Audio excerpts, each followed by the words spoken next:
contest is a singles match scheduled for one fall. With a 20-minute time limit.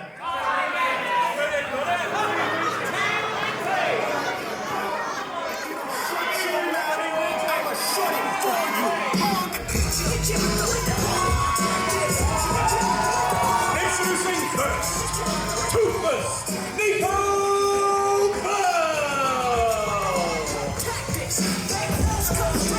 We're at the height of winter here in New Zealand, so what better way to kick off an event such as Winter Warfare than with a man fresh off the ice. Toothless Nico Bell making the transition from the ice hockey rink to the professional wrestling ring and his return to Impact Pro Wrestling after a number of years away. Hello everybody and welcome to IPW's Winter Warfare from Auckland, New Zealand. My name is David Dunn, I'm the IPW General Manager and I'll be bringing you the action all night long tonight, including this opening contest between Toothless Nico Bell and another wrestler returning to IPW.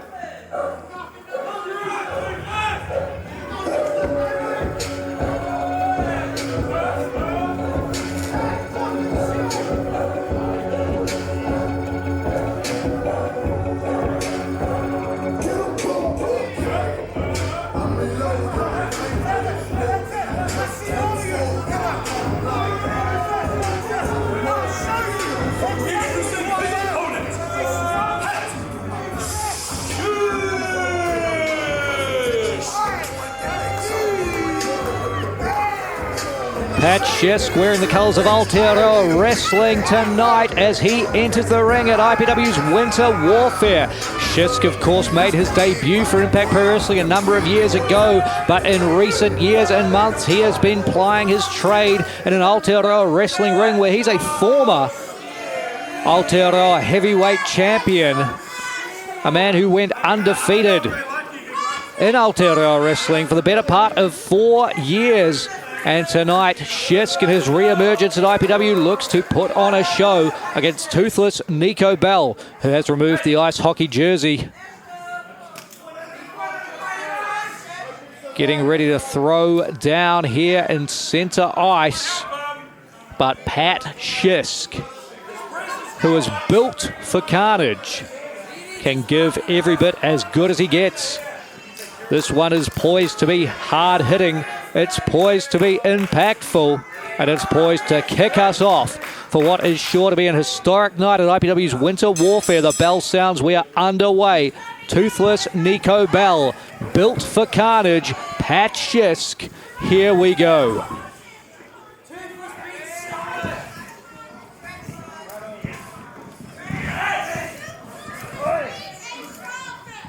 Bell with a wrist lock and Shisk rolling through to relieve the pressure, but Toothless Nico Bell sends Shisk back to the mat, planting a knee in the underarm to keep Shisk in position, and already checking in with our referee whether Shisk wants to submit. Whether you've seen Pat Shisk before or whether you have not, you'll soon find out. Pat Shisk, incredibly resilient, incredibly impactful, and certainly not one who's going to give up in the first 60 seconds of a pro wrestling contest. Nico Bell finding out a little bit about the power of Shisk there. Both men reset, looking for the collar and elbow tie-up, and it's Bell again, locking Shisk in a side headlock. Pat Shisk trying to use the forearm across the face of Nico Bell, put on some pressure of his own and break the grip, but Bell tightens the headlock. Shot to the midsection from Shisk, now using the ropes for the drop toe hold. Floating over looking for a headlock, but it's Bell right back on the attack. And now he has Shisk mounted in the middle of the ring. This is a bad place for Pat to be.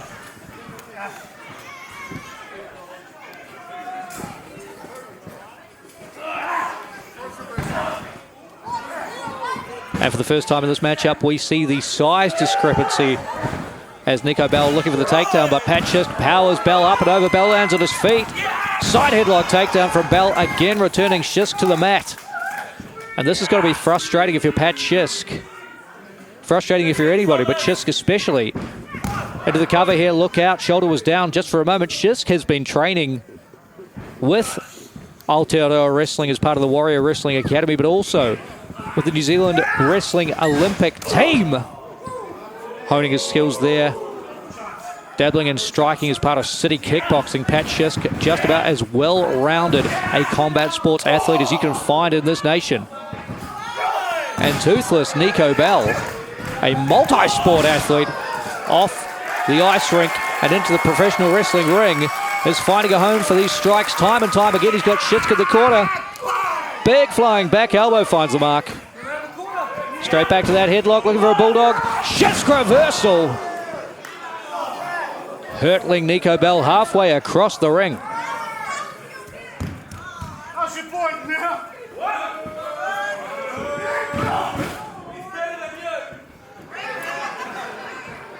The Auckland crowd letting Pat Shisk know their feelings tonight, but Shisk letting Nico Bell feel that one. Monstrous forearm to the lower back.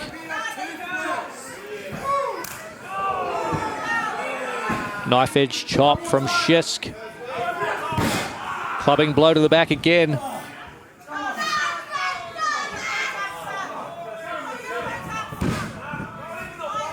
Not even a 1 count.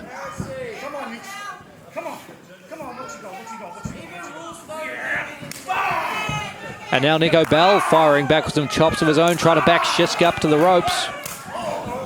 But there's the power discrepancy that we have seen start to rear its head over the course of this matchup. 3 shots from Bell and just 1 from Shisk. Showcasing his strength with that Irish whip there. Bouncing Bell off the turnbuckles into the cover. Isn't enough? Not quite.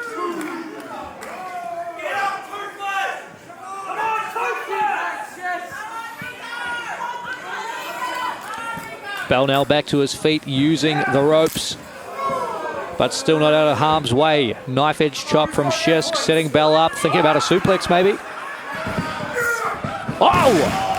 With a release again, flinging Bell across the ring into the cover now, hooking the outside leg, and Bell able to kick out, but looking a lot worse for wear than he was at the start of this contest.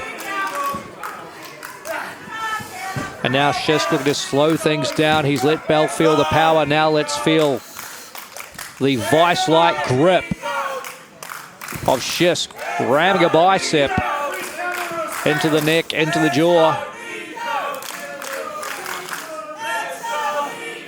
Chance of let's go Nico.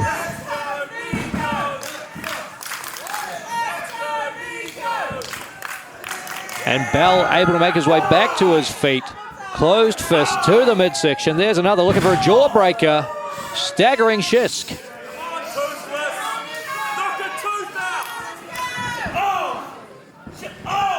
And Bell now just firing away with these fists. Fighting the mark time and time again, but Shisk willing to trade strikes. Whips Bell off the ropes. Oh, catches a boot to the face. There's another right hand and again. Bell firing away with everything he's got. Irish whip from Shisk again, returning toothless Nico Bell to the corner. Looking for the lariat. Bell ducks out the way. Trying to get some feeling back in that right hand. Oh, rocking Shisk again.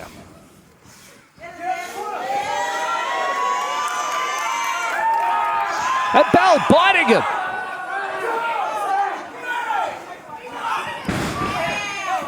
A blatant violation of the rules. Missing teeth or not, Bell doing incredible damage with that bite. Something's got to be done about that, but the back elbow finding its target there. Now Nico Bell off the ropes. Another elbow strike.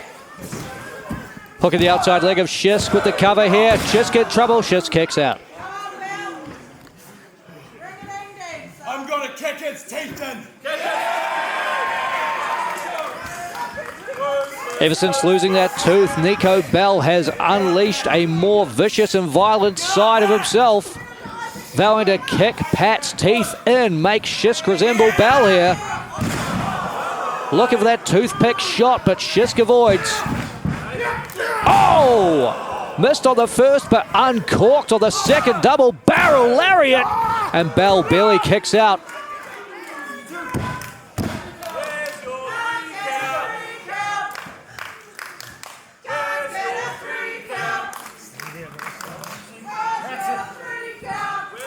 That's it, says Shisk.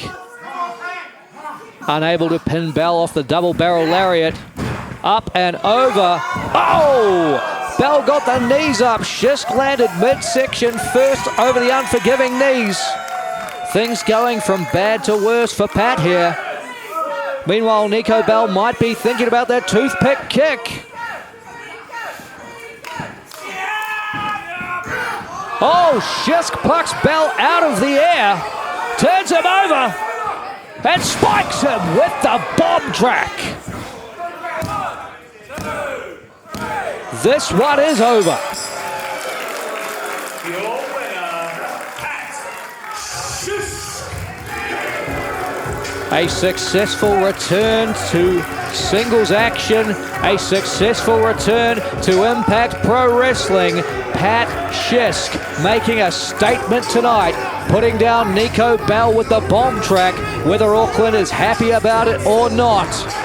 Shisk victorious to kick us off at IPW Winter Warfare.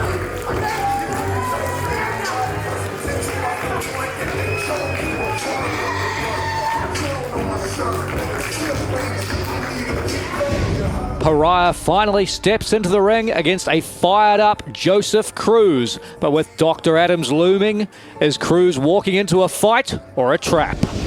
The following is a singles match scheduled for one fall with a 20-minute time limit.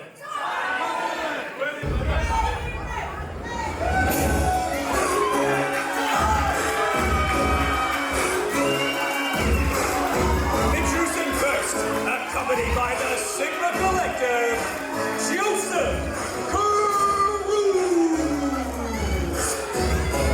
Joseph Cruz looking somewhat surprised to be accompanied to the ring by the Sigma Collective. Of course, Cruz accidentally bundled up in that massively oversized fur coat of perfect Peter Prince and has found himself the sort of reluctant third member of the Sigma Collective as a result. But nevertheless, Joseph Cruz has to put all of that out of his mind and focus 100% on his opponent. Because if he does not, things are going to go from bad to worse in a hurry.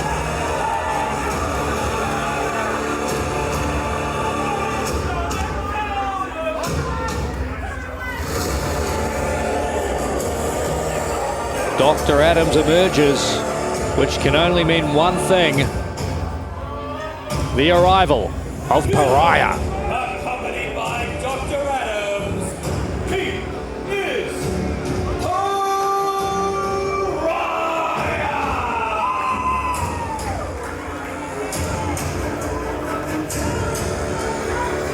The cryptic videos signaled the arrival to Impact Pro Wrestling of the sinister Pariah.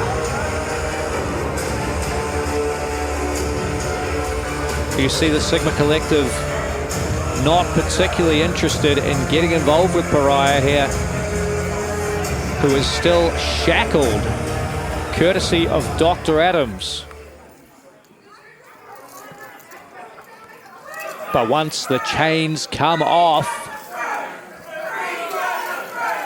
the mood in the room changes. And once the bell sounds, Joseph Cruz will have a lot more to worry about than just his association with the Sigma Collective, who just pushed Cruz out to center ring there, throwing him to the wolves. You got this, says Jack Maximum. Let's see whether that's the case.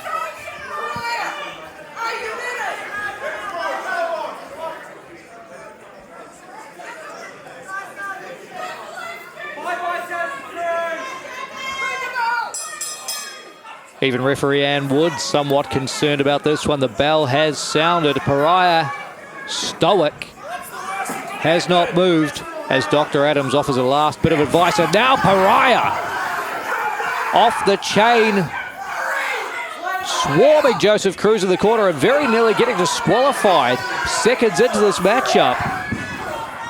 Cruz able to use his quickness to move out of the way. There's a jawbreaker staggering Pariah, and a forearm now from Joseph Cruz.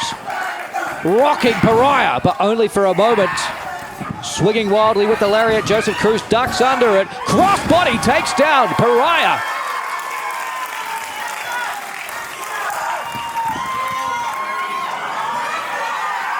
But Pariah immediately back to his feet, and a big boot floors Cruz. Now stomping on the throat of the young man, Joseph Cruz, and again, oh, splash there. After stepping away from the throat. You can hear the guttural breaths of Joseph Cruz gasping to get some air back in his lungs after potentially having his trachea crushed. And Pariah looking down at his hand, latching onto the throat of Joseph Cruz. He's got Cruz up and he's got him down. Set out choke slam into the cover. Devastating impact, massive win.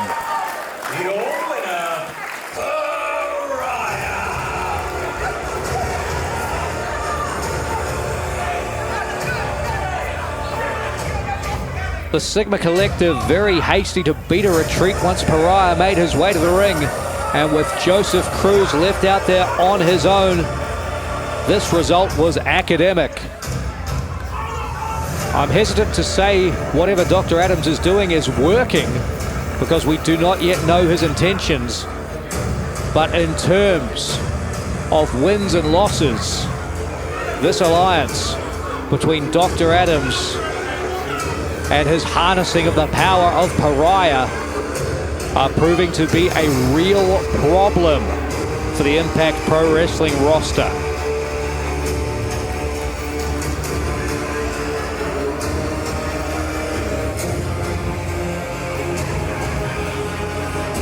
As Pariah heads to the back, SAS have issued an open challenge. After a tough night at the Eliminator, they are out to prove a point tonight. Who will step up to the tag team champions? Now, we had advertised a tag team match, an open challenge to happen right now, but unfortunately Will Stone has suffered an injury. And so the following will now be a singles match scheduled for one fall with a 20-minute time limit.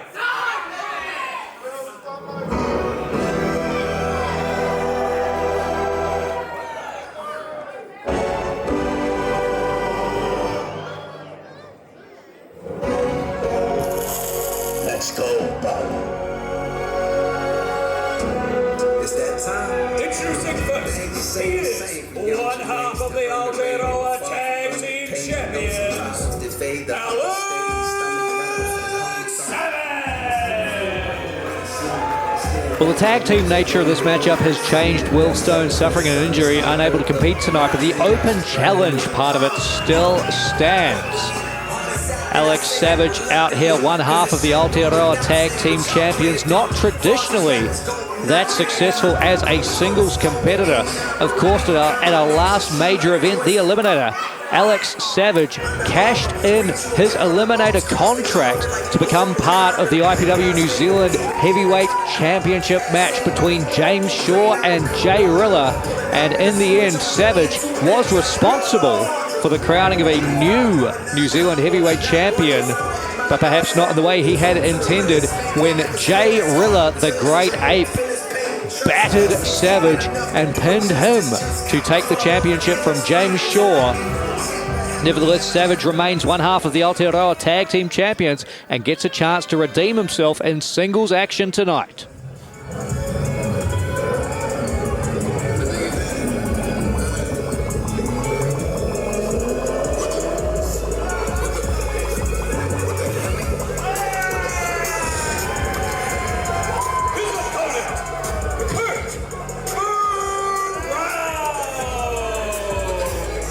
What the helly indeed, the viral sensation Kurt Brown is here at Winter Warfare, and it appears he is answering the challenge of Alex Savage.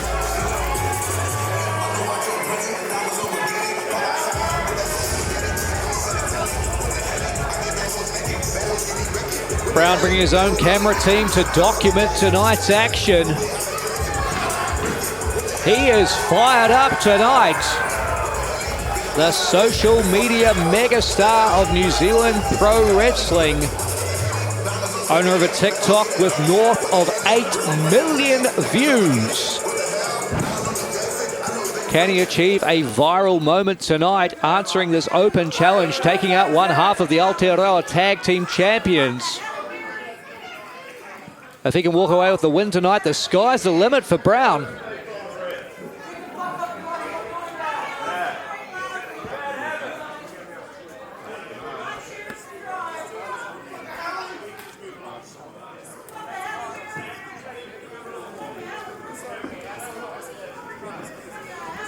Conan Wood checking both men ready to compete. Here we go. Challenge issued and answered.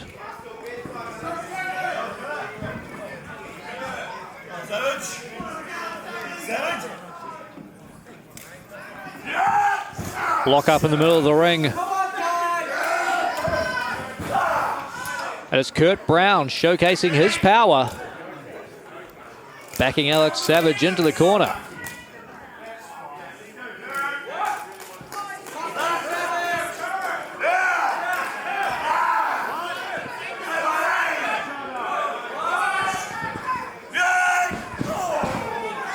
Savage not wanting any part of a second lockup, going down low now, rocking Brown with a knife-edge chop. You've got to wonder about the psyche of Alex Savage. Of course, we talked about our last major event, the Eliminator, how Alex Savage was embarrassed in the main event. And now tonight, he expected to be part of a tag team contest. Oh, running right through Kurt Brown with a shoulder block. How does that affect you when you walk into the building thinking that if you get yourself in trouble, if you find yourself in harm's way, you'll be able to reach out, you'll be able to have a partner there? Oh, beautiful leapfrog from Kurt Brown and the hip toss. Savage in trouble, rocked with a drop kick, massive elevation from Kurt Brown. And of course, while this is a singles matchup, no tags can be made. Brown does have someone in his corner.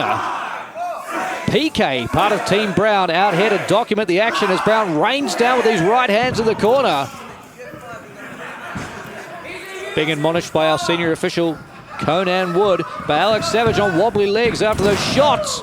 And Savage with a face plant. There's a viral moment for you, Kurt Brown. But can Brown follow up?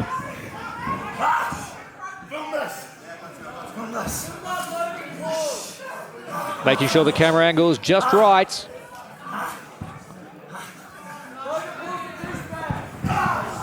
Bicycle kick misses the mark as Savage quickly rolls under the bottom rope and out of the ring, now arguing with members of our audience.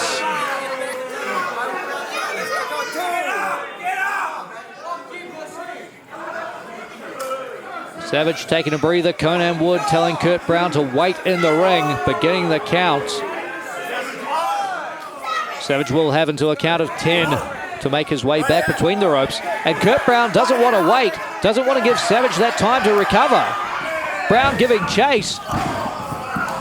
But there's the instincts of one half of the Aotearoa Tag Team Champions. Boots and elbows to the back of the head.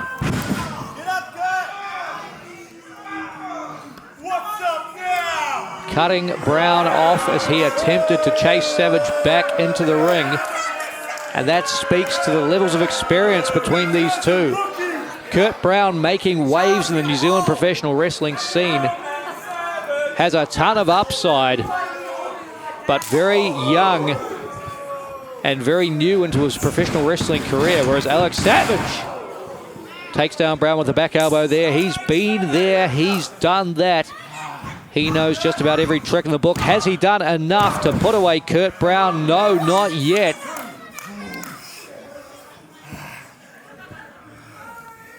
But how much longer can Brown hang in there with that experience advantage starting to rear its head? Scoop and a slam.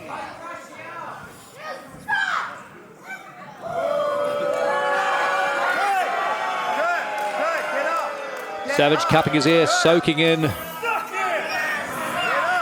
all the reaction to this Auckland crowd as he drops the leg. Brown kicks out.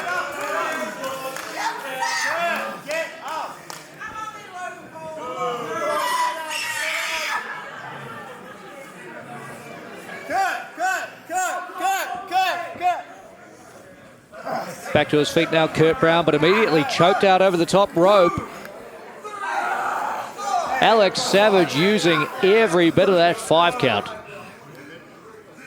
But crucially releasing the hold just before he would be disqualified. And now going back to the middle rope. Choking Brown against the ropes again. As I mentioned, Kurt Brown, relatively new into his pro wrestling journey, but these are not the sorts of things that you train for. There is an expectation that the rules of professional wrestling will be followed and adhered to. You can learn drop kicks, you can learn leapfrogs. There's not really any way in a pro wrestling school to train for being choked over the top or middle rope. And now Alex Savage with Brown's chest exposed in the corner. Firing off some rapid fire knife edge chops. And dropping Brown to a seated position, not letting him get any breath back in his lungs, though. There's a boot to the throat. Again, these ropes have become the enemy of Kurt Brown,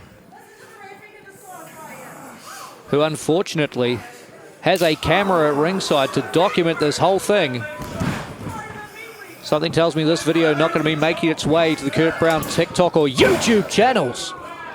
Sliding lariat from Savage. Hooking the leg. Brown kicking out. Still some fight left. And Kurt Brown. But the fire is fading. Feels like it's been a long while since Brown has been on his feet in this matchup. Spent plenty of time flat on his back.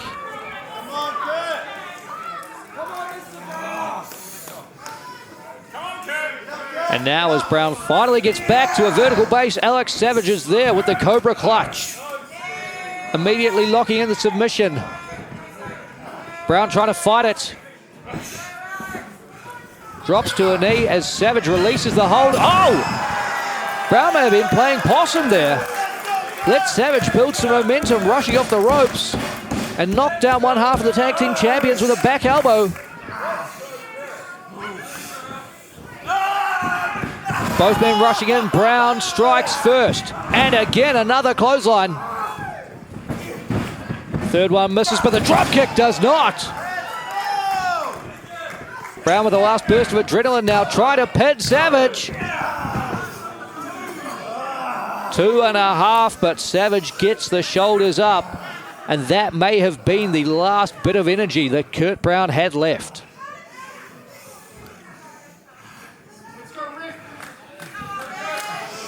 Being choked over those ropes really sucked the life out of Brown. Answering the open challenge of Alex Savage tonight. Got something else in mind, lining up again, looking for that bicycle kick, it seems. But Alex Savage slipping out the back, thinking Cobra Clutch. Oh! Turns it into a ripcord lariat. Savage signaling this one's over, but that's not his music.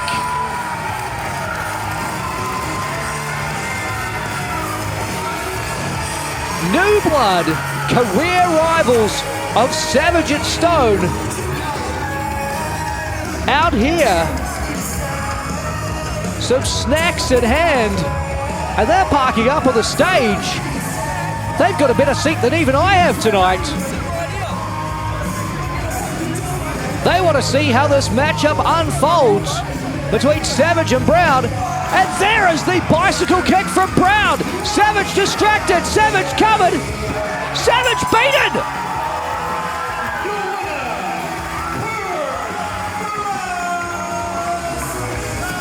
Brown with the bicycle kick when Savage was distracted. It's not his music playing, it's the music of New Blood, and that proved to be the turning point in this matchup. Alex Savage bent just about every rule in the book that he could, but in the end, New Blood out here to even the score, and the bicycle kick of Kurt Brown takes down Alex Savage. What an upset of Winter Warfare!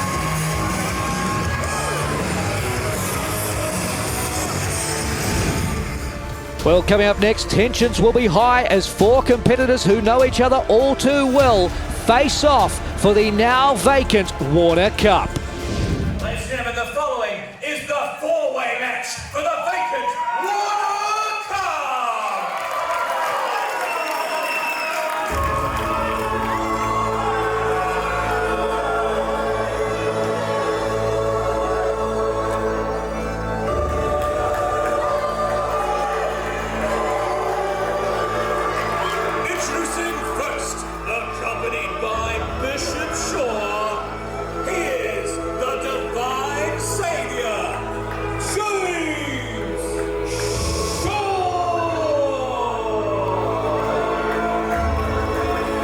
Bishop Shaw recently promoted from father to bishop, as we see James Shaw there raising the Aotearoa Heavyweight Championship.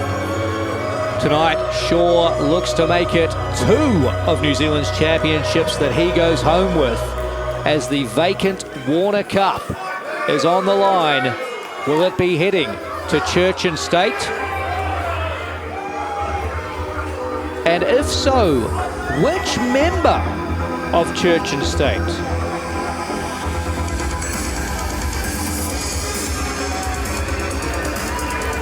Introducing competitor number 2, representing the Young Nats. He is the holder of the 2025 eliminated contract. He is Sir Mr. Burns. The state side of Church and State asking Conan Wood to hold the ropes open for him. Sir Mr. Burns holds the eliminator contract, which entitles him to a match for the New Zealand Heavyweight Championship whenever and wherever he chooses within the next year. And you see a handshake there from Shaw and Burns, longtime tag team partners. It appears they are willing to work together tonight. But this matchup's one fall to a finish, a fatal four-way. There can only be one winner.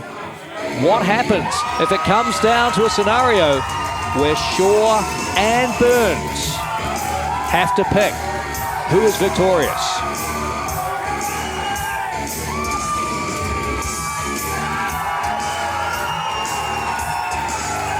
Competitor number 3, the Duke of Death.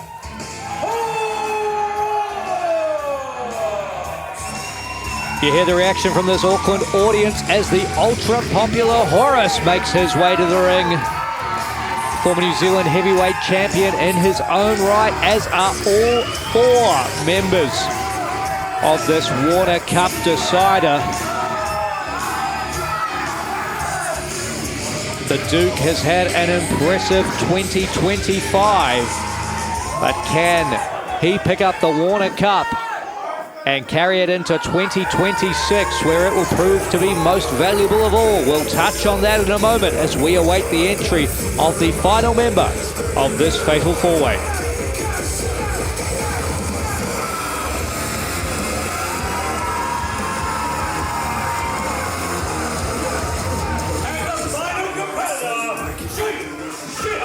Jake Sheehan rushing into the ring, making a beeline for Sir Mr. Burns. Sheehan and Burns have had a real personal issue that's developed over the course of this year, originally slated to meet at IPW's Nightmare Before Christmas, and now Sheehan and Horace, who at one stage were a part of the dominant stable Control, have then served as rivals when Horace broke out on his own. Now, well, I was going to say now allies of sorts, but Horace stepping in the flight path of Sheehan, preventing the malevolent Sheehan from flying out of the ring onto Church and State. And look at that, James Shaw picking the ankle, dragging Sheehan out of the ring. Sir Mr. Burns doing the same to Horace on the other side. Now it's Church and State. Oh!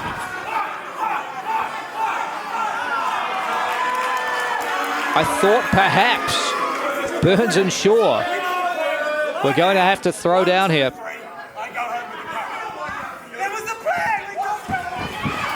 Mr. Burns screeching about the plan. James Shaw colliding with him and knocking him out of the ring. Couldn't have been part of it. And now Sheehan and Shaw renewing their rivalry. Look at the momentum on those chops, just about spilling Shaw out of the ring. And of course, this matchup for the vacant Warner Cup, and the fact that the cup is vacant perhaps speaks to the reason why the Warner Cup is so valuable. Whoever holds the Warner Cup at IPW's Eliminator event will receive a match for the New Zealand Heavyweight Championship, as Jake Sheehan again rocks James Shaw with the knife-edge chop. Now looking to set Shaw up. Shaw countering, though, with a scoop slam. And when we talk about the Warner Cup being used for the New Zealand Heavyweight Championship, that is how Jay Rilla, our reigning champion, Horace breaking up a pinfall by Shaw there, and now looking for down with the sickness. The double underhook. Sir Mr. Burns running interference for his longtime tag team partner. Horace reversing the Irish whip, knocking down Burns, and again with a back elbow. Fast and frantic action here. Water cup on the line as Horace connects with the first of what could perhaps be the three Dukes. Rolling the hips and taking Burns down with a second. Maintaining the grip. Third Duke on its way. And Sheehan off the top with a splash to Horace now. James Shaw breaking up the pin. And turfing Sheehan out of the ring. It looks like he collided with the barricade on the outside there. Now Burns and Shaw devising some sort of a plan. Work together to take out Horace. Whoever emerges from this matchup will be the new holder of the Warner Cup. And whoever holds that Warner Cup at the Eliminator 2026 will receive a match for the New Zealand Heavyweight Championship. This year, Jay Rilla did just that, taking the New Zealand Heavyweight Championship from James Shaw, albeit by pinning Alex Savage, who inserted himself into the matchup. But the point remains, the Warner Cup is your ticket to the top here in Impact Pro Wrestling. Incredibly prestigious, incredibly advantageous. And this crowd incredibly in the head of Sir Mr. Burns, who uses a handful of hair to take down Horace. Of course, Fatal 4-Way, the rules are somewhat relaxed.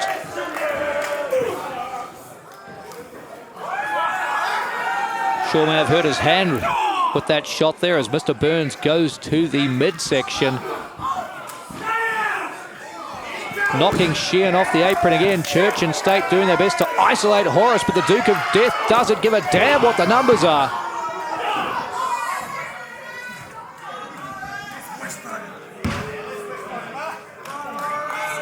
Church and State looking for a wishbone. Yanking the legs of Horace in either direction.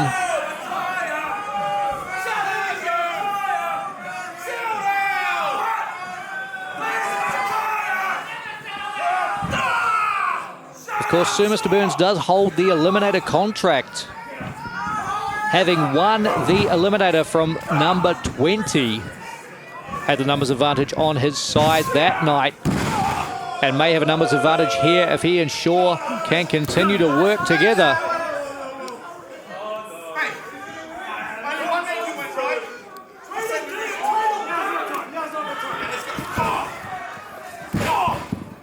Well, neither man able to get the pinfall there, but now is not the time for them to figure things out, apparently, as Sir Mr. Burns continues to knock Sheehan from the apron. The strategy is clear, just as it was at the Eliminator. Burns and Sheehan met in a match to determine who would enter number 1, who would enter number 20. Then they found themselves as the final two, but Burns has had enough of sharing the ring with Sheehan.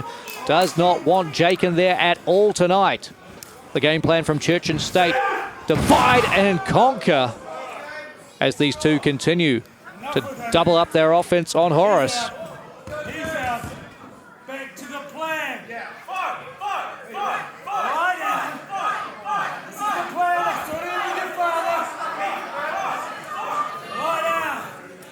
I lie down for you. You lie down. You lie down for me. That was not the plan we talked about. Oh, tensions bubbling over here. Somebody had a plan for a member of Church and State to lie down for the other. Whether things got lost in communication with Bishop Shaw. Oh! Jake Sheehan going coast to coast after Burns was thrust into the corner. Massive powerbomb from James Shaw. Quickly into the cover, and Horace breaks it up in a hurry.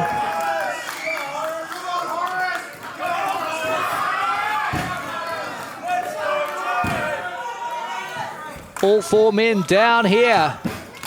Vacant Warner Cup on the line. Essentially a must-win scenario for all four. if they wish to become New Zealand heavyweight champion again. The Warner Cup is their ticket back to the top at the Eliminator 2026.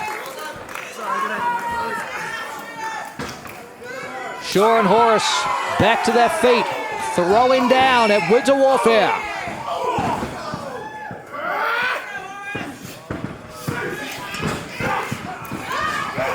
Shaw swinging wildly, could not connect, but the lariat from Horace does.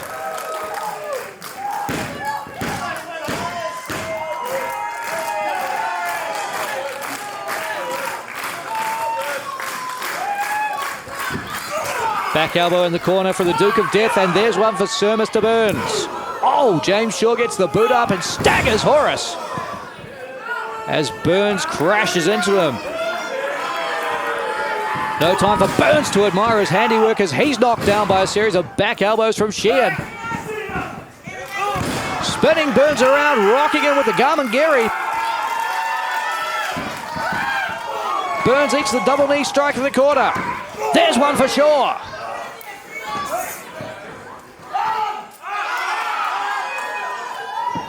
Set up for a suplex. Sheehan into the cover. Burns kicks out. The malevolent Jake Sheehan calling for the Purge pile driver. It's won him championship after championship in the past, and James Shaw knows how devastating it can be. Whether he saved Burns because of their alliance as part of Church and State, or whether he... Oh! So much for that alliance! Roll up from Burns! Things are breaking down between Church and State.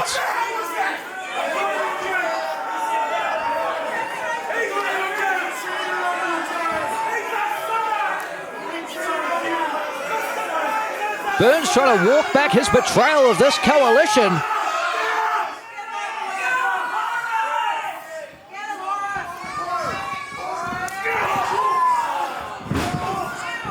And now, down with the sickness from Horace.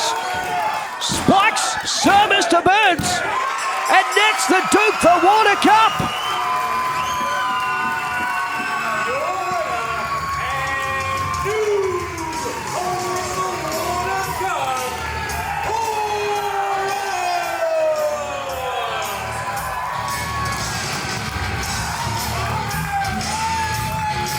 Well, there's going to be plenty for Church and State to talk about when they get back to the locker room. But all that Auckland is going to be talking about tomorrow is this sight right here. Horace claiming the Warner Cup as he begins his path towards the New Zealand Heavyweight Championship.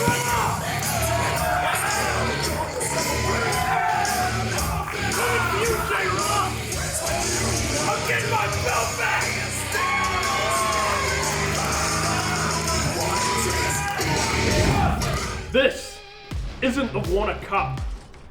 This is a countdown. It's an hourglass. It's ticking away. Because at the Eliminator 2026, I am coming for something that I never lost.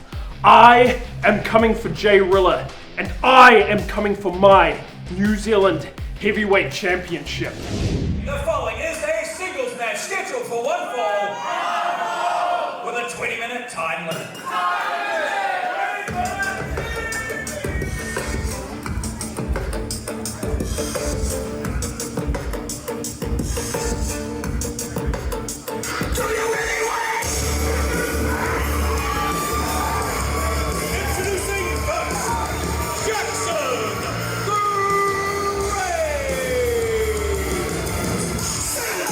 We saw the returns of Toothless Nico Bell and Pat Shisk earlier tonight, an evolving roster for Impact Pro Wrestling over the course of 2025, and a part of this new blood, Jackson Graves. High energy entrance as he makes his way to the ring at Winter Warfare.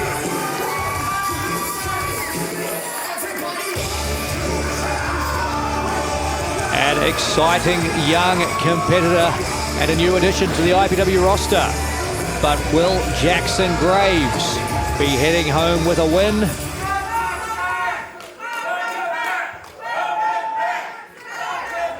his opponent is certainly a tough test.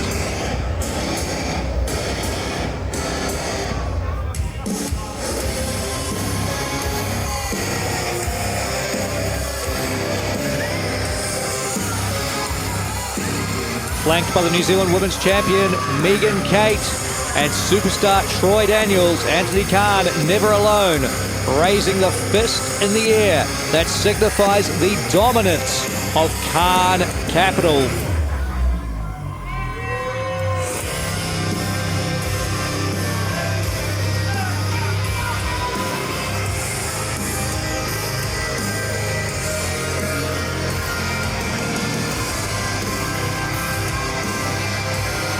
Of course, Megan Kate will be in action a little bit later tonight. And it looks like Troy Daniels will be doing the introductions. Manawatia Amatariki. And this year, Khan Capital has one very clear set of intentions for everyone to hear. Power, control, mastery.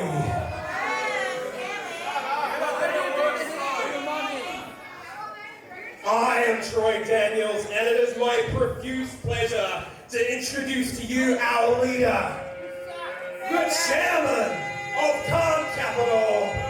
Raise your fists for Anthony Khan!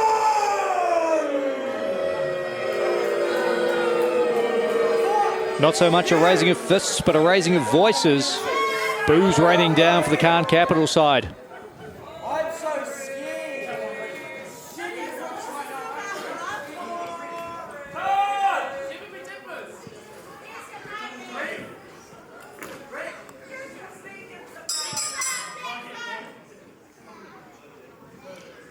Understand that I'm better than you in every single way. Okay? Khan inviting Jackson Graves to centering, then slapping the taste out of his mouth, and rightfully so. Graves with the double leg takedown, raining down some shots from the mounted position. Khan holding his face as Graves rushes in. Superman elbow in the corner. What an upset this would be, and what a delightful result if Jackson Graves can take out the chairman of Khan Capital, who have been a real thorn in the side of all of New Zealand professional wrestling ever since their re-emergence at IPW at last year's Nightmare Before Christmas. Khan with a shot to the midsection, building up some water in the basement of Jackson Graves, as it were. And shots like that are going to start to pay dividends over the course of this matchup. Oh! The heel of Khan finding its mark in the breadbasket of Graves, as the chairman takes a moment to survey the damage he has done. Now whipping Graves hard across the ring, bouncing him off of the turnbuckles.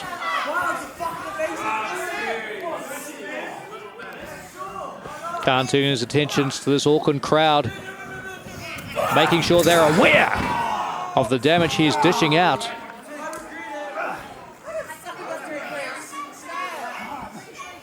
Yes, we see it, and thank you very much. And now choking Graves on the ropes, blatantly illegal maneuver from Anthony Khan. Oh, come on! Arguing with the referee so Daniels can dish out even more damage. Much longer than a 5 count at this point. I mean, if Ben Roog sees this, Khan Capital are thrown out of here. They're disqualified. But of course he won't see it, because Khan, so clever, so aware of where he is in the ring, but may have walked into that one. Tornado DDT out of the corner from Graves. Maybe Anthony Khan a little bit too full of himself. Graves with the sling blade. Come on, Jackson. Judo-style hip toss. Graves putting it together, despite being choked out by Khan and Daniels. Auckland behind him, but may have taken a touch too long lining up that shot. And now it's Khan with the knee to the face. GTS from Anthony Khan puts Graves to sleep. Your winner, Anthony Khan.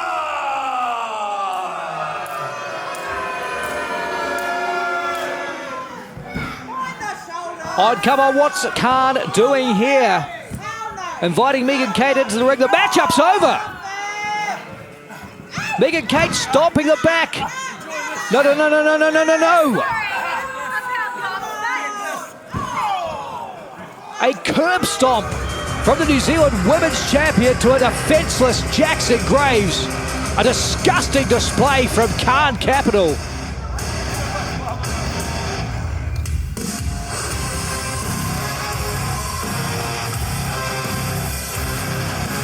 Sickening sight as the chairman retreats. We got to get someone out here to help Jackson Graves. And we've got to turn our attention now to familiar rivals colliding as Short Tempered take on New Blood, with both former tag team championship teams looking to climb the tag team ladder. The following is a tag team match scheduled for one fall with a 20-minute time limit.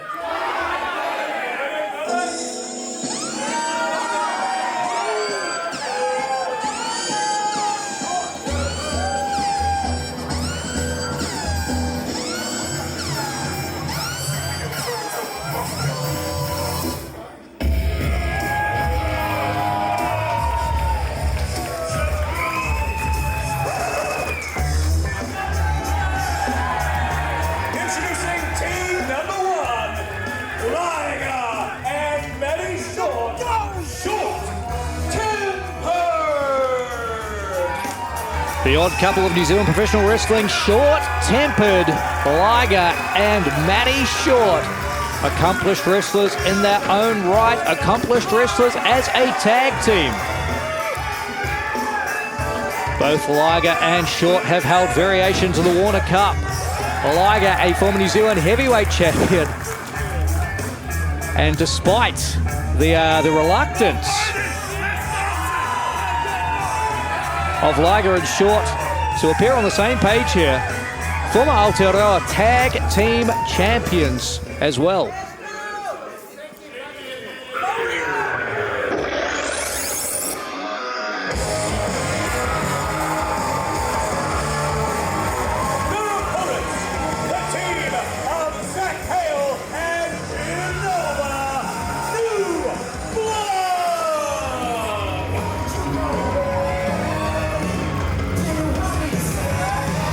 Also former tag team champions in their own right, New Blood. Lost those tag team titles when they were defeated by SAS at Nightmare Before Christmas, and then came off second best in a 2 out of 3 falls rematch at IPW Reckoning earlier this year. Of course, this is not the first time we've seen New Blood tonight. Both Nova and Hale came out a little bit earlier on to observe Alex Savage's match from the best seats in the house. And Alex Savage defeated by Kurt Brown as a result.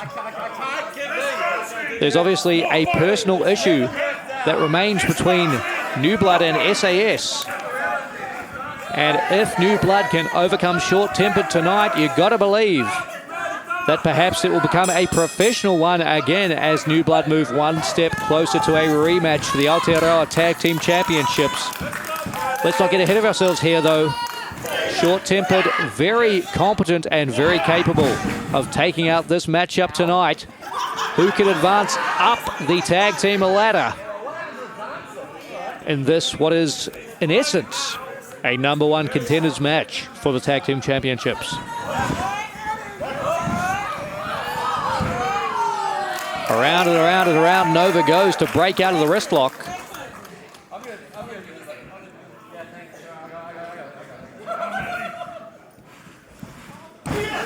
Locking up again with Matty Short, quick to apply the side headlock. Short with the go behind of the waist lock.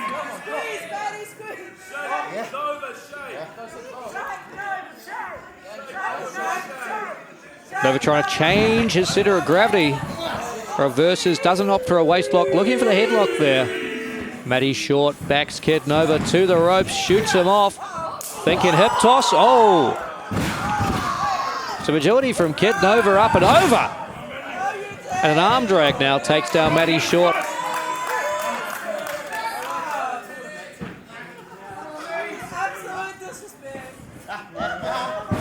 Short able to get back to his feet thanks to his low center of gravity, but now sprawled out on the mat as Nova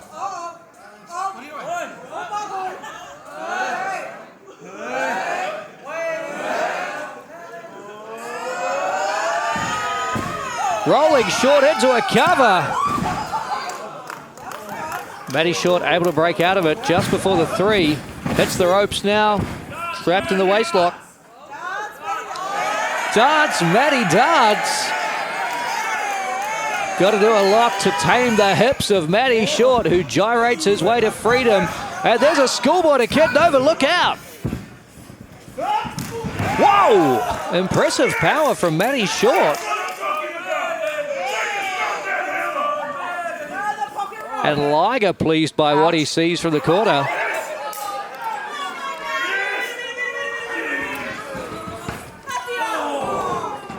Shades of his tag team partner. Matty Short learning a thing or two as a part of this union with the Smashmouth Samoan. And Nova may have jarred his knee there, slipping out of harm's way. Matty Short able to capitalize with a forearm. And there's an overhand chop and a European uppercut from Nova. Maybe he was thinking about the tag to Zach Hale, but Matty Short gets the tag to Liger, who quickly knocks Hale from the apron and knocks down Nova with a back elbow.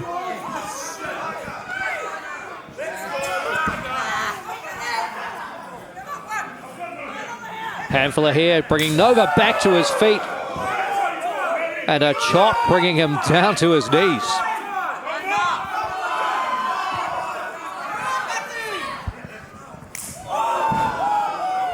That one drops Nova. Zach Hale still not back in his corner after being knocked from the apron.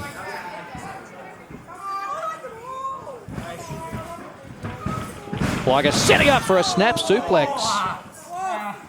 And it appears that something is wrong with the left leg of Kid Nova. May have happened leaping out of the corner. It appeared to have been jarred somewhat. And making his way over Matty Short.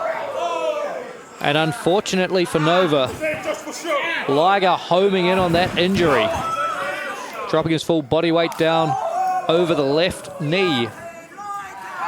Zach Hale is now back in his corner, but Kid Nova in enemy territory. Trapped on the short-tempered side. High elevation on that scoop slam and a quick tag to Matty Short. Liger now boosting Short up and dropping him down into a senton splash and into the cover. Short-tempered picking up a near fall as a result. Nova with a jawbreaker, trying to get some distance between himself and Matty Short, and crucially make his way back to the New Blood corner. Short grabbing on to that left leg, and Nova miscalculating. Aimed a bit too high on the enziguri. Matty Short makes him pay. Picks up a 2 count for his trouble.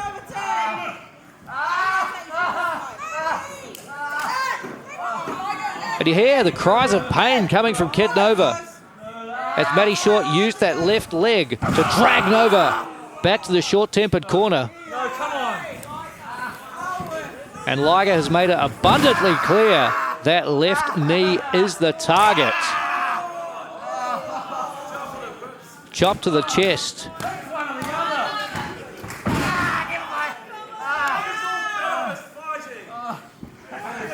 Twisting, turning, yanking away at that left knee.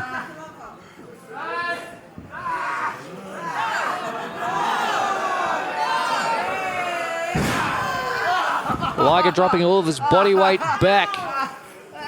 Nova crying out in pain. This is a bad situation here for the New Blood side. Zach Hale growing increasingly frustrated on the apron. And referee Ann Wood getting a good look there, of course, could potentially call this matchup off if Nova has sustained a serious injury. Liger going low. A spear of sorts to the left leg, trying to hyperextend the knee.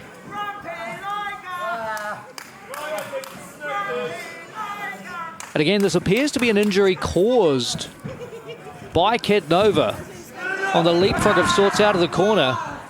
But it's certainly an injury, as you see the dragon screw there, that Liger has no qualms about exacerbating.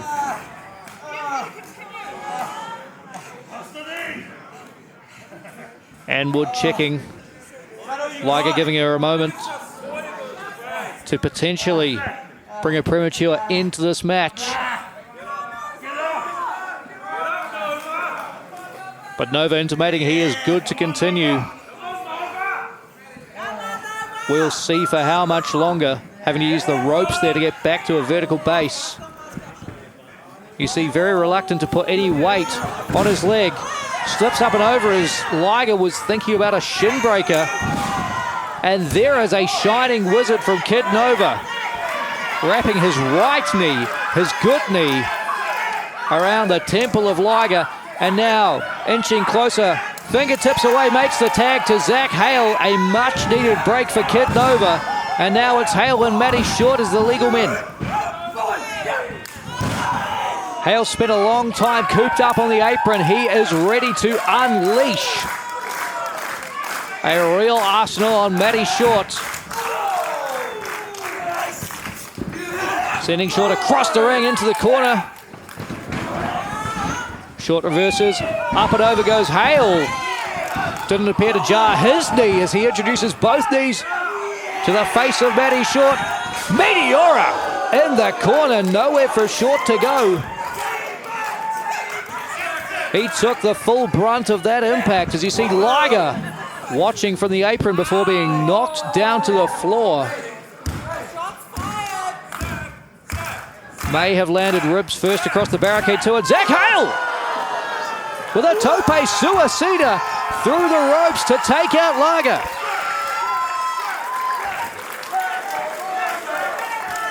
Members of the front row getting the action a little bit closer than they anticipated tonight. As Hale back in the ring. Oh my God! Small package from Short! Perfect Peter Prince would be envious of that one. One of the smallest packages we've seen as Matty Short now. Again, drawing on the offensive Liger, looking for the fireman's carry. Gyrating those hips.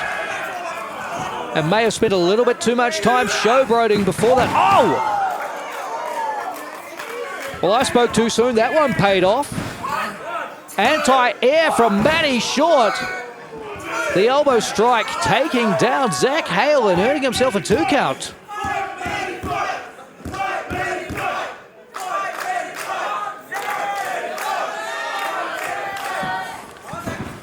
Oh, Short building up momentum, but Hale makes him pay. Turning the tables with that knee strike. Liger has entered the ring now.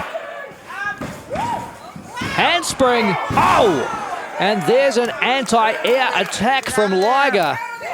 Zach Hale with the handspring was mid-air and unaware that an elbow to the back of the head was awaiting him, courtesy of Liger, who drags Matty Short to the short-tempered corner to make the tag. Liger now the legal man. And Wood begins the count, but Liger may have been looking for a tope suicida of his own. Kid Nova cuts him off. As Zach Hale makes his way back to the apron and all the way up top. Crossbody caught. Hale planted. And Liger not finished here, maintaining the grip. Powers Hale up into a fireman's carry. Looked for a big boot there, but oh, look at this double team offense from New Blood, the high and low combination. And that's it. Hale with the pin on Liger. New Blood with the win.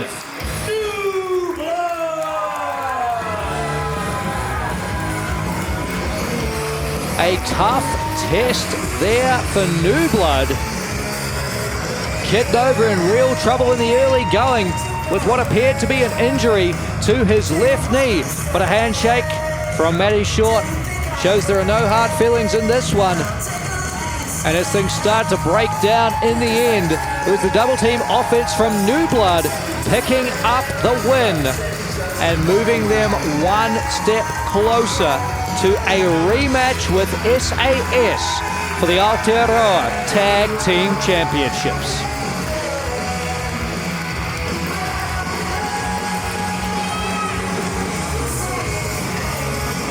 Well, here we go now. New Blood calling for a microphone. Steve McCleary going to give it to them.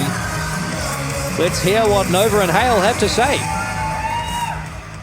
Are we on? No. Speak. We're not on, are we?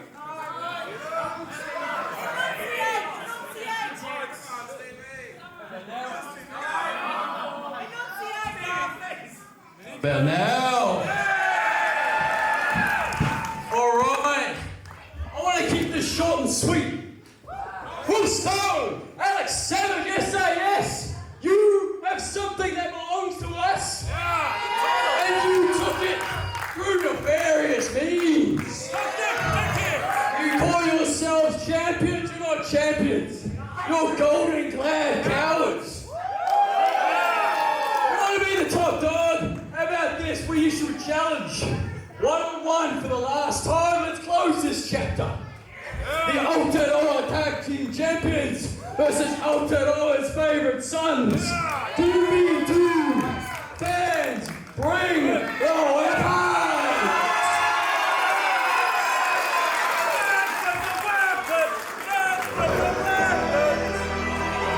A huge challenge issued by Zach Hale for what would be just the second tag team Fans Bring the Weapons match in more than 20 years of IPW. It's that time. The age is safe to say for young Jermaine, still underrated, far from underpaid. Oh, look out, look out! Savage entering through the crowd. New Blood had their backs turned, and that kendo stick wreaking havoc. I mean, Savage was upset by Kurt Brown earlier tonight thanks to a distraction from New Blood, but this is disproportionate payback. Ripcord lariat rocking Kid Nova after the kendo stick took out Zach Hale.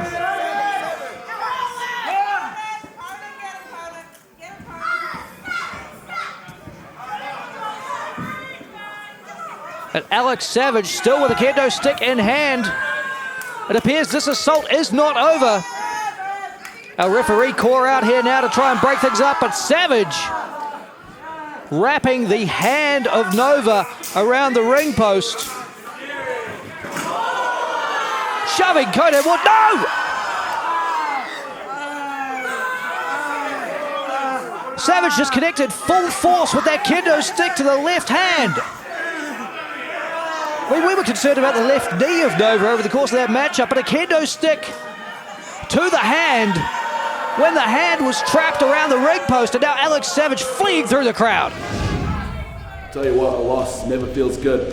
But Pat knows what everyone's figuring out, and that's Toothless Nico Bell is not here to play games. As soon as everyone here in Freeman's Bay see these numbers on my jersey, they know it's go time. When double. Wait, I'm sorry. I'm on the phone with David Dunn. I'm sorry, you've been fined. For what? It's the biting. We'll talk later, okay? I'm sorry. Me then. Boy, rather than do that, how's about we help you? If anyone knows numbers, it's Khan Capital. We'll chuck you a DM, you think on it, and when you're ready, let's talk. The following is a 3-on-3 tag team match scheduled for one fall with a 20-minute time limit.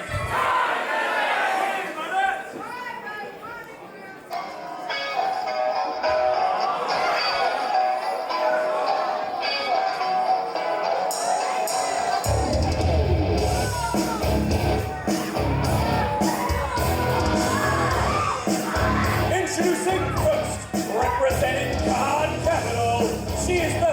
and a 5-time New Zealand Women's Champion,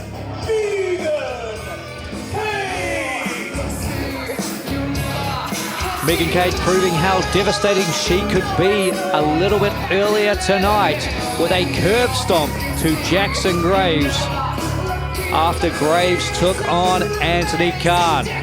Now Khan Capital once again out here raising their fists to the air, ready for 3-on-3 tag team action.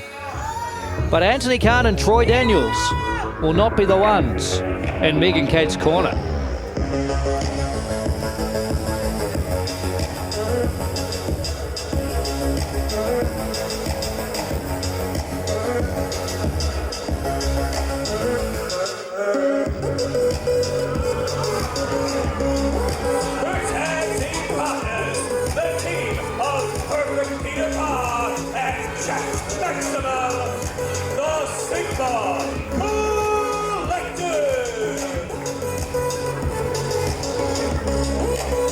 The Sigma Collective didn't have the best of nights at the Eliminator when Jacked Maximum and Perfect Peter Parr were humiliated at the hands of Mighty Maya.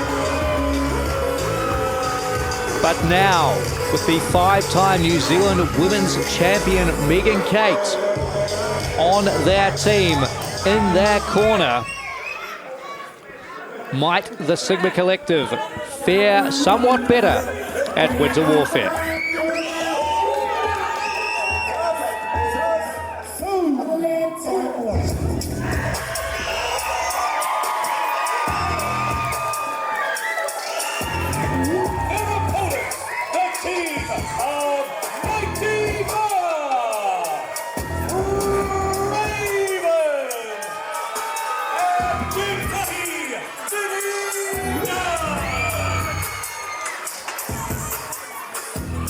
How's this for a 3-person side?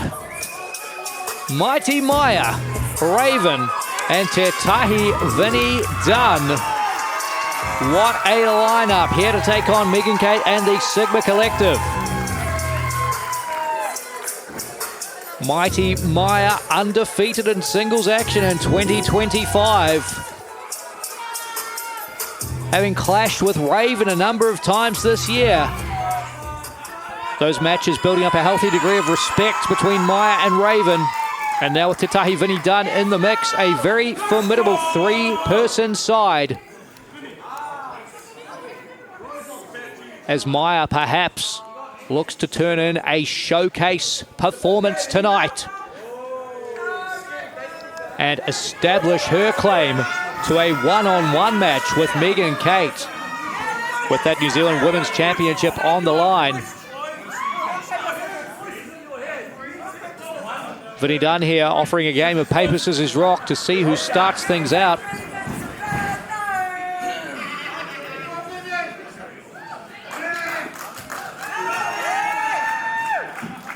Te Tahi victorious in the game of paper, scissors, rock.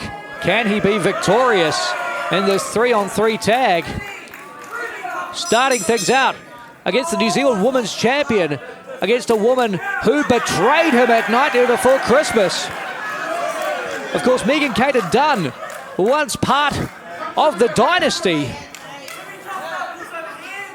But Dunn was forcefully excommunicated by a new look Khan Capital at Nightmare Before Christmas, and he's been looking for revenge ever since. Megan Kate tagging out to Peter Parr instead.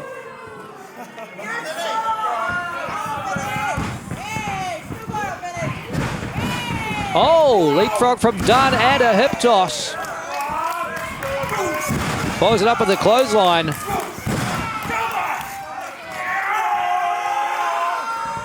And a scoop slam into the cover now. Triple P on the rocks.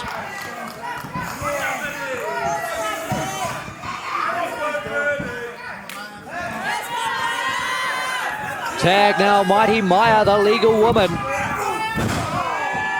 Stereo shoulder blocks. Impressive double team offense. Perfect Peter gets the shoulder up.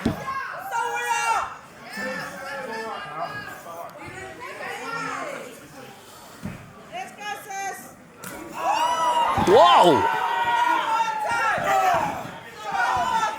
Slapping the taste out of Triple P's mouth. And now Mighty Meyer makes the tag to Raven, making them the legal person.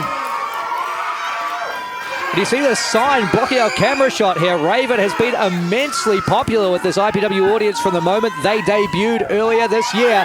Not hard to see why. A charismatic presence, unique offense. Raven could be the full package at IPW and was 1 second away from scoring a win for their team.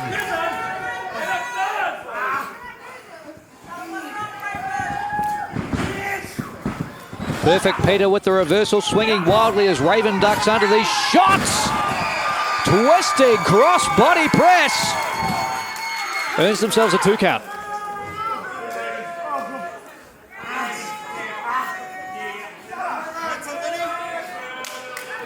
Raven making the tag to Vinny Dunn.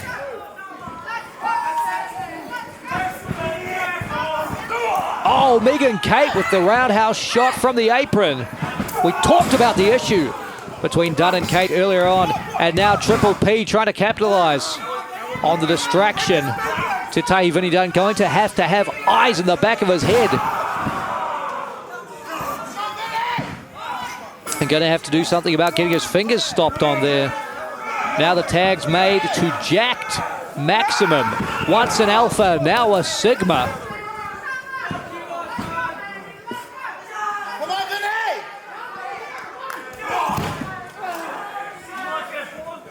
Maximum, the member of his team who has spent the most time in the gym, the powerhouse of the three. Oh! And showcasing a proficient strike there as well with the boot to the midsection, taking down Tetahi, who was able to kick out. And now Maximum getting some push-ups in, but crucially with a hand around the throat of Dunn. Not just a workout, but also a blatant violation of the rules. And now the tag's made to Megan Kate, the 5-time New Zealand Women's Champion. Statistically, the best to ever do it. But this one's not about the title. This one is about humiliating and continuing this rivalry with Tetahi.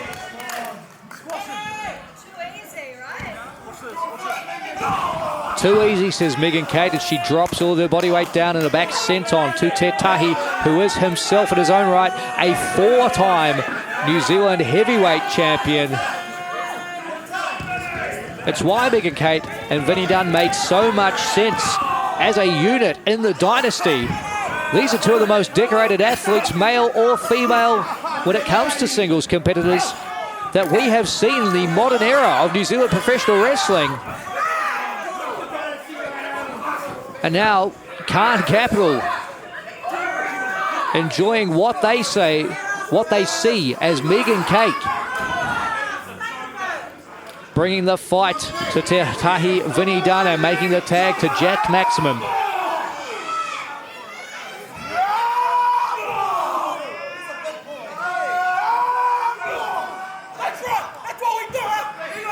Khan shadowboxing in the corner as though he was directing the attack from Jack Maximum, but Maximum getting jacked up here by Tetahi, who needs to make his way to the corner, but unfortunately finds himself driven back into enemy territory of Megan Kate and the Sigma Collective.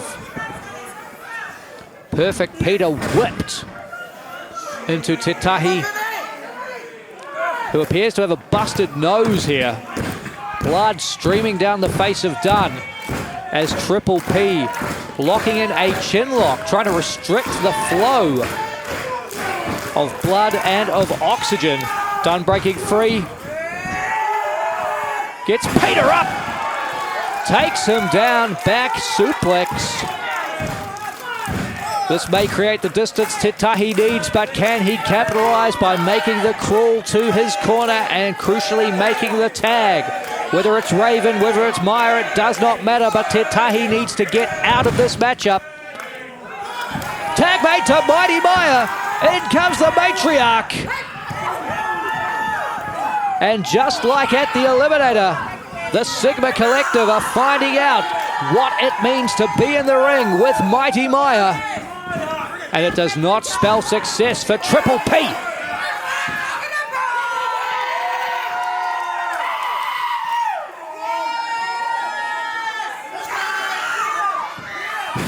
An emphatic Samoan drop from the matriarch.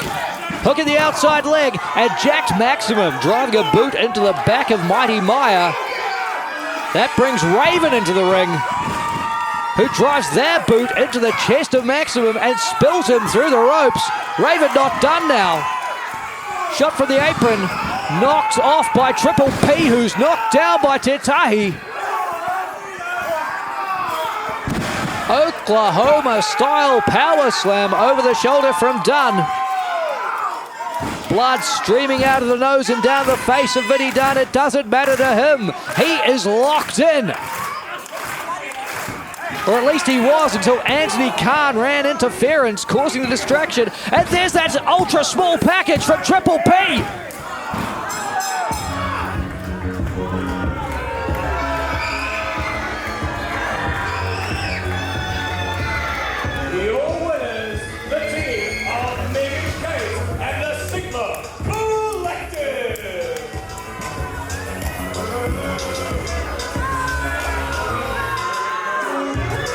The Sigma Collective calling on Megan, Kate, and Khan Capital to emerge victorious tonight.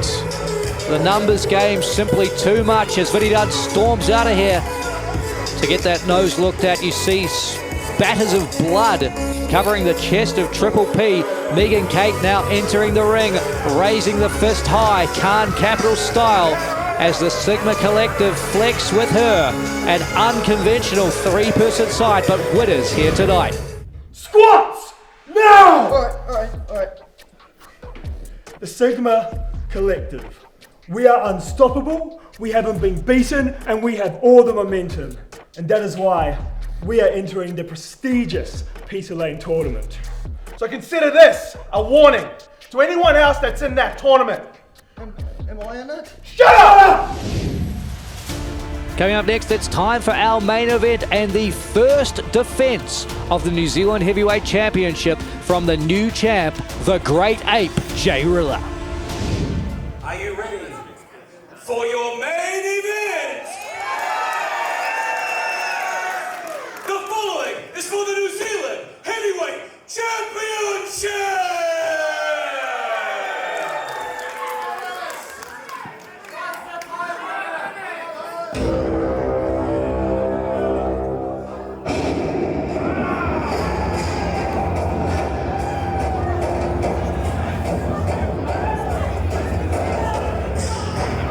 Te Viking o Aotearoa, Liam Erickson. An intimidating presence. And one, it appears, who will have expert coaching from both James and Bishop Shaw. Erickson, tonight, for the first time, the challenger to the New Zealand Heavyweight Championship after meeting Jay Rilla in two hard-hitting, non-title encounters down in Hawke's Bay a little bit earlier this year and last. Neither of those ended with a clear winner. Erickson proving to be an even matchup for the Great Ape. And now that Jay Rilla holds the New Zealand Heavyweight Championship, Erickson looking for a clear victory and to take that title.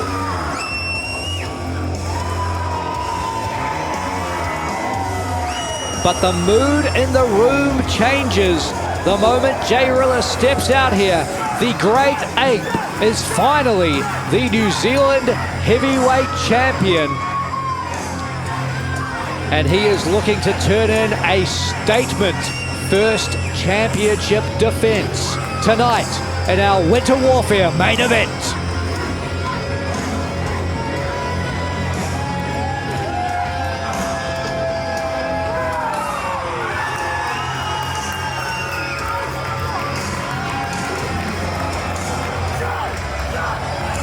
Benny Keane out here in the corner of the Great Ape. He will do his best to mitigate any influence James Shaw and Bishop Shaw may have on this main event contest. You see the streamers flooding the ring now. The Great Ape immensely popular and immensely dominant on his path to the title. But Liam Erickson represents another challenge entirely. Let's throw it now to Steve McCleary to make things official for our main event.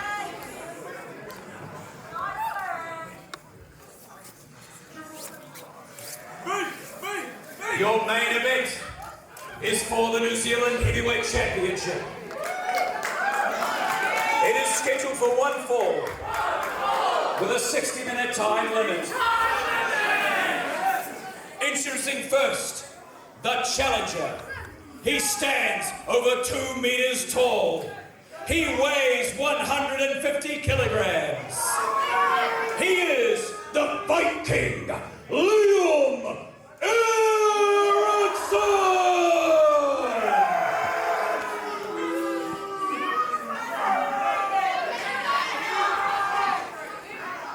His opponent, accompanied by Benny Keane. He weighs 200 kilograms. He is undefeated. He is your New Zealand Heavyweight Champion, the Great Ape, Jay Rilla!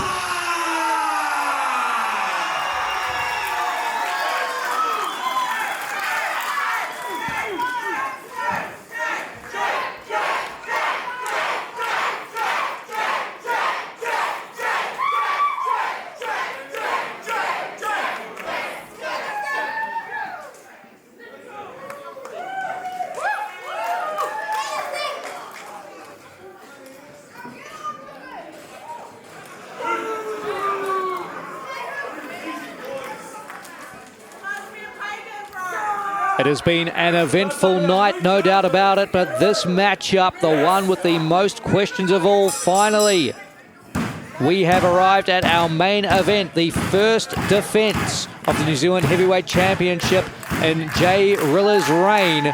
Can he overcome Liam Erickson, or will Te Vikingo Aotearoa take out Jay Rilla and claim the championship for himself as these two titans lock up in the middle of the ring?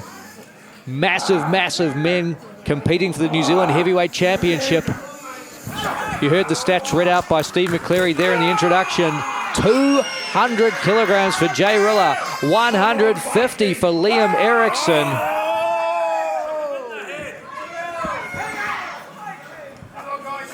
Absolutely monstrous men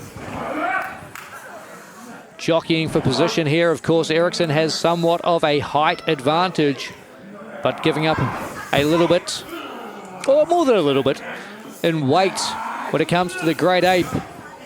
Who can put their physical attributes to best use?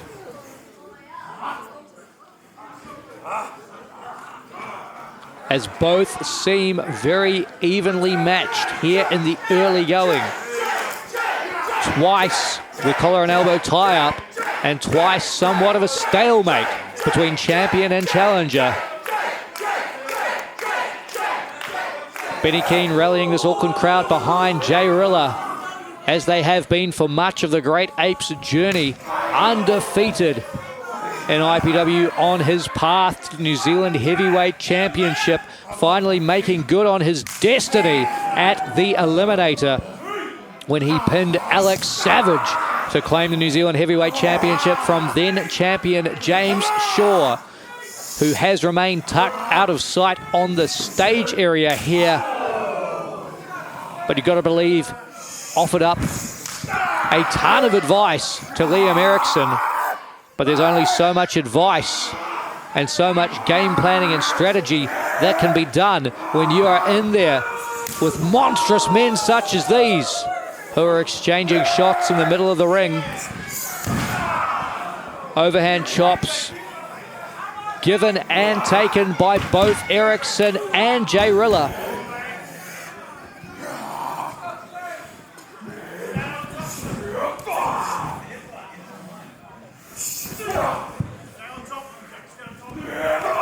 Forearms finding their mark,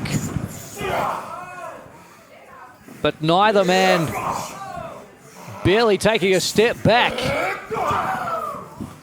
I mean, if you have seen a monster movie, if you are familiar with the likes of Godzilla and King Kong, it's playing out in real life before our eyes at Winter Warfare.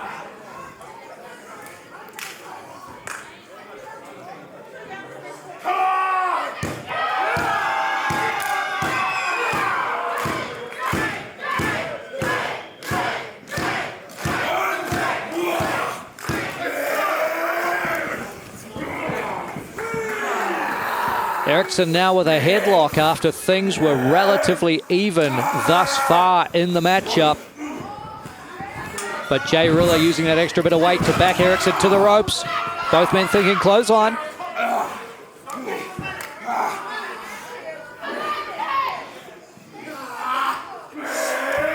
Jay Rilla firing up as again the Great Ape and the Viking swinging these lariats at one another.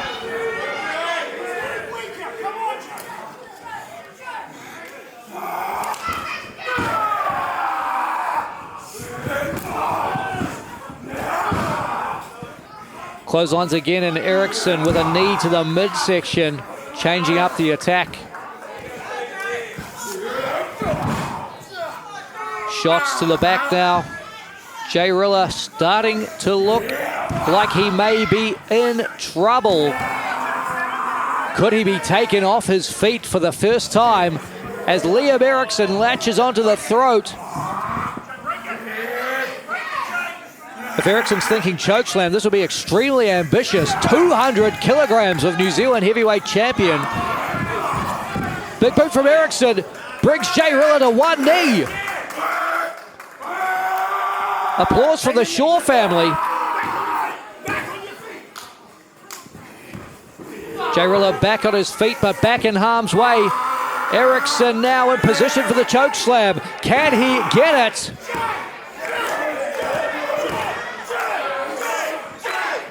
Jay Rilla latching onto Eriksson's throat himself. An impasse in middle ring. Oh! And out of nowhere, Jay Rilla with the hollowed earth follows up with a massive splash. And just like that, the Great Ape retains.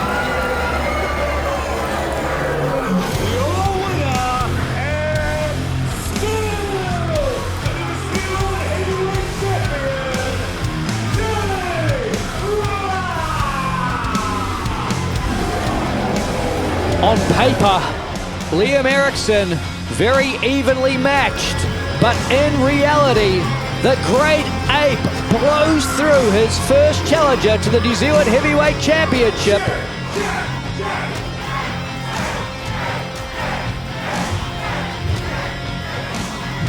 That was a hell of a challenge. That was some beef on beef. Say it.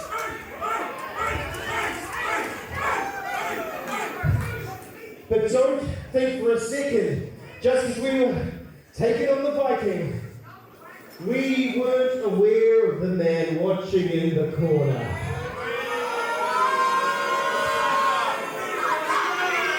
James Shaw, stalking Jay Rilla, waiting for your rematch. Why wait? I say, you come down right here, get your rematch for the gold tonight!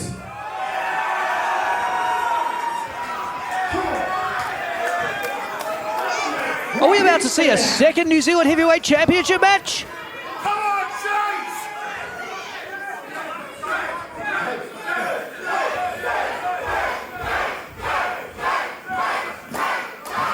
Benny Keane wants it.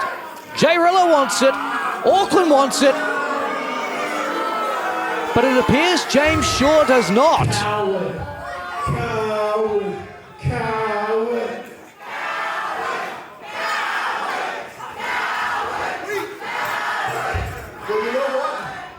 if you're not a coward like James Shaw, if you're a real challenge, if you want a shot at the New Zealand Heavyweight Championship, if you want to take on a Great 8, August 2nd, anyone in New Zealand, step up and see if you've got what it takes to take on the real big man. Now play that music.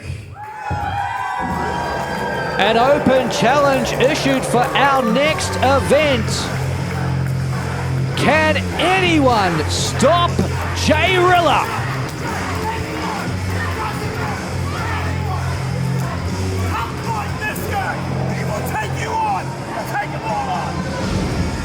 In the beginning, there was one word. That word was strength, wrapped in divinity itself. Without strength, we live in a world of chaos, a world without rules. That is the world you live in, Jay Rilla, an untamed beast, an unnatural being of this planet. And I plan to conquer you, just like David demolished Goliath, just like the righteous shattered the golden calf.